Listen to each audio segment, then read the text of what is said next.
Assalamualaikum warahmatullahi wabarakatuh. Selamat datang di channel Advice Millennials.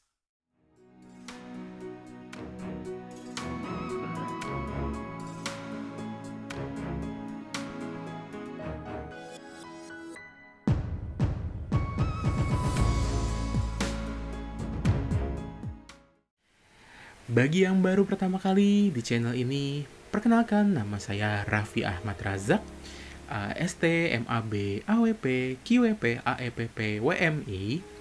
Dan saya di sini, ini adalah episode kedua, atau video kedua lah dari series investasi. Jadi episode minggu lalu atau video, bukan minggu lalu, sorry ya, sebelumnya, episode sebelumnya atau video sebelumnya, itu membahas tentang dasar-dasarnya dulu. Nah, dan saya dibilang di sana nih bahwa investasi sama risiko tuh udah kayak jari telunjuk sama jari tengah nih, istilahnya selalu berdampingan. Dan makanya di video kali ini saya akan membahas mengenai risiko investasi. Jadi, apa itu risiko?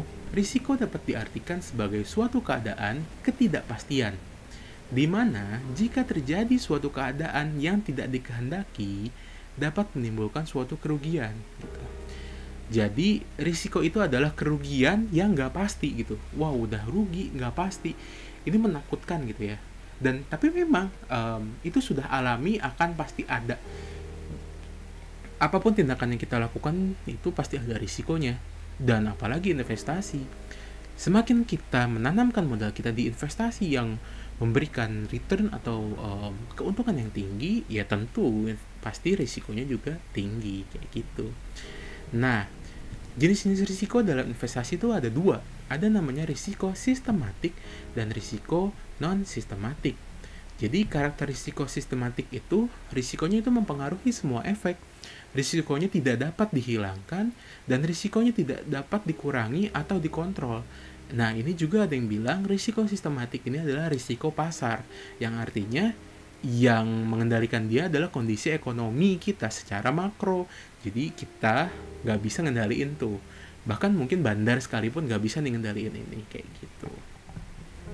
Terus contoh risiko sistematik itu seperti risiko tingkat suku bunga, risiko pasar, dan risiko inflasi. Jadi intinya semua ini yang dipengaruhinya sama ekonomi secara makro kayak gitu. Dan kedua, risiko non sistematik. Jadi karakternya itu satu bisa dihilangkan dengan proses diversifikasi. Diversifikasi mungkin kalian pernah dengar istilah don't put all eggs in one basket. Nah, itu tuh.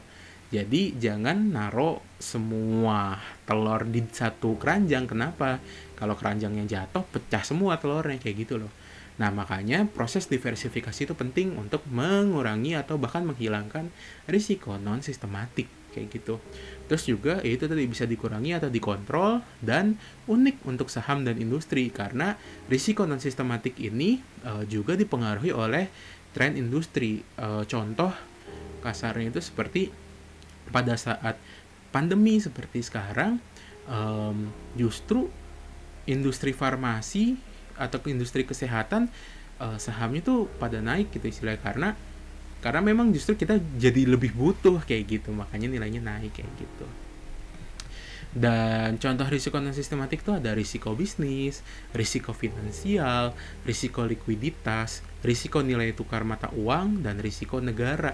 Jadi intinya risiko-risiko yang sebenarnya bisa dihindari nih, tapi bisa juga kejadian kayak gitu.